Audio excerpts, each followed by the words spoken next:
Saudara, Satuan Pendidikan di Aceh diharap dapat memaksimalkan peran gugus tugas penanganan COVID-19 di tempat masing-masing jika telah mengaktifkan proses belajar secara tatap muka.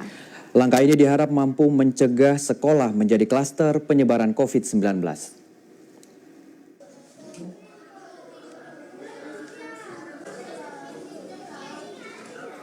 Pentingnya memaksimalkan peran gugus tugas penanganan COVID-19 di Satuan Pendidikan disampaikan Kepala Dinas Pendidikan Aceh Rahmat Fitri kepada redaksi TVRI pada Selasa pagi.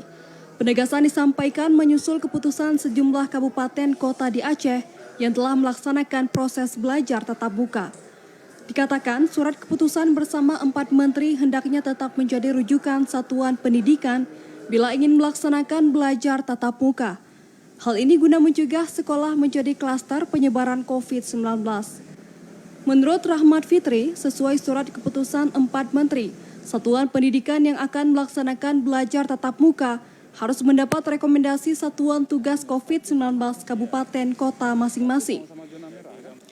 Sekolah yang akan melaksanakan belajar tatap muka juga harus memiliki Satgas COVID-19 guna memastikan prokes berjalan di sekolah. Keselamatan dan kesehatan para guru, para tenaga pendidikan, para siswa, kemudian para warga sekolah dan masyarakat itu menjadi prioritas utama.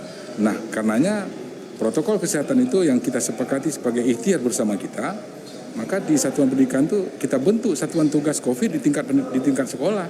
Semua sekolah harus ada itu. Rahmat memastikan sejumlah satuan pendidikan di 23 kabupaten kota di Aceh telah memiliki Satgas COVID-19 guna memastikan protokol kesehatan berjalan sesuai ketentuan.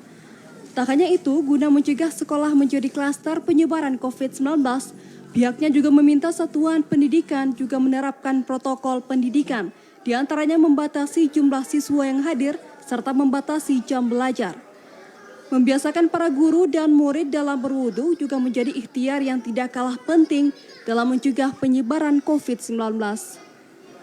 Dari Banda Aceh, Arman Konadi, TVRI melaporkan.